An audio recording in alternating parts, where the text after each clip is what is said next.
Euzu billahi mineşşeytanirracim. Bismillahirrahmanirrahim. Assalomu alaykum va rahmatullohi va barakatuh.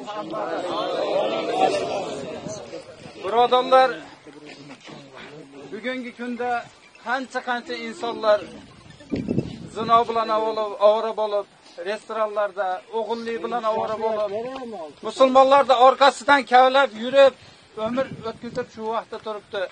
Sizlar bilan biz bergan ömrini Allah subhanahu va taoloning dinini oliy qilaman degan bandasini mana shu yerda dafn vaqtida turibmiz. Allah bizga shunday joylarga nasib qilganiga hamd sanolar bo'lsin. Birodarlar, Alloh taolo Qur'oni Karimda innamal mu'minuna ihva dedi. Mu'minlar shak shubhasiz aka-ukasilar dedi. Mana bugungi kunda millatchilik ajratayotganlar qancha. Shu birodarimizni iymoni shunday chiroyligida, shuni iymonini hurmatidan biz o'zbek qirg'iz demadik, sag'indik.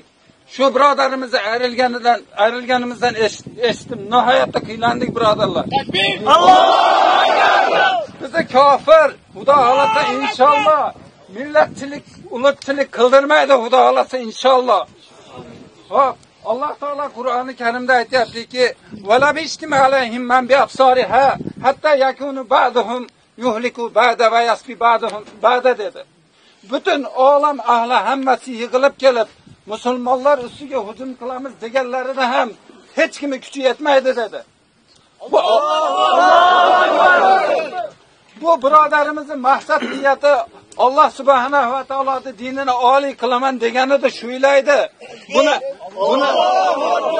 Bu birodarimizni aybi la ilaha illalloh deb qo'ydi. Shuni amalda bajaramiz dedi, kofirlarda shu bo'ldi aybi. O'shunchalik birodarlar, hamma musulmonlarga mana shunday holatda harom amalda ketmay shunday ketishligimizni hammamizga ham nasib qilsin. Payg'ambar sallallohu alayhi vasallam shunday dedilarki, men dedi Payg'ambar alayhisalom Makkadan Madinaga bordi. "Ya Rasululloh, qiyomat kuni siz kimlar bilan birga bo'lasiz?" dedi. "Men do'stlarim bilan birga bo'laman" dedi. "Ya Rasululloh, bizmi?" deb Makka xalqi bosh kiyimlarini otvordi. Shunda Payg'ambar alayhisalom "Yo'q" dedi. "Sizlar meni ashoblarimsizlar" deb qo'ydi. Shunda sahobiylar shunda yuzlari pastga qarab xo'rsindiki, "Ya Rasululloh, bizni himoya qilgan Madinaliklar bilan birga bo'lasizmi?" dedi. Shunda "Yo'q, ular bizni himoya qilganlar" dedi. "Ya Rasululloh, kim bilan birga bo'lasiz?" dedi. "Ular meni ko'rmaydi. Men ularni ko'rmayman. Ularni bittasini iymoni, qirqtasini iymoni, qirqtalarda iymonlilar bilan barobar bo'ladi" dedi. "Qiyomatda men oslar bilan shunday turaman" dedi. Takbir! Allohu akbar! Bugungi kunda Payg'ambar alayhisalomning ummatlariga jamiki payg'ambarlar orzu qilib yig'lagan ekan, Muhammad alayhisalomning ummati bo'lib qolganimda dedi. Hamma ummatiga orzu qildimi? Yo'q. Hamma ummatiga emas, Alloh subhanahu va taoloning dinini oliy qilaman degan bandalariga orzu qilib yig'ladi bular. Allohu akbar! Payg'ambar alayhisalom bizga sizlarga ikkita narsani tashlab ketyapman. Bittasi Alloh kalomi Qur'on, bittasi sunnatim. Madomiki mahkam ushlar ekansizlar, hech ham adashmaysizlar dedi. Takbir! Alloh! Birodarlar, mana shu ichimizda hammamiz la ilaha illalloh degan bandalarni bollarimiz. Masjidda kim Payg'ambar alayhisalom aytdi? Amallar niyat bilandir, har kim niyatiga yarasha bo'ladi dedi. Masjidda hammaning niyati Alloh subhanahu va taoloning roziligini topamanmikin degan niyatda turibdi. Lekin kimdir mayatda kameraga olib yomon o'y bilan organga yetkizaman deb malaylikka qilaman deganlar ham o'tiribdi. Ey musulmon birodarlar, ey munofiqlar, eshitib olinglar. Munofiq bo'lib qiyomatda turmanglar. Mana shu safda turinglar, masjidda kiminglar bo'lsanglar.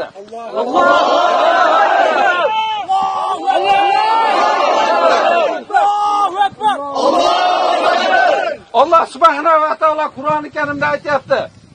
Eng katta azob kimga dedi? Kofirga dedi. Kofirdan ham katta bormi azob dedi? Munofiqqa dedi. O birodarlar, Payg'ambar alayhisalom aytdi. munofiq bo'lmaganda oraylarda bunchalik zulm bo'lmasdi dedi. Va birodarlar, agar ana shunaqa holatdagi insonlar oramizda bo'lsalar, Payg'ambar alayhissalom elchi jo'natayotganda, anasi elchilar qanaqa sara elchilarni jo'natganida, sizlarning ustinglardagi hokimiylar ham saralaringlarni terib jo'natadi. Sizlar ham aslarning ichida sarasizlar, eshitib olinglar.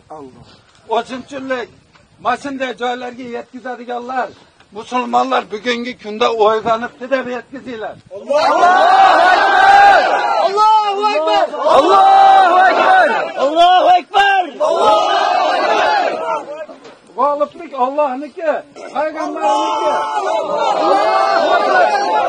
Allohu dedi, rost gapiruvchi zot aytdi.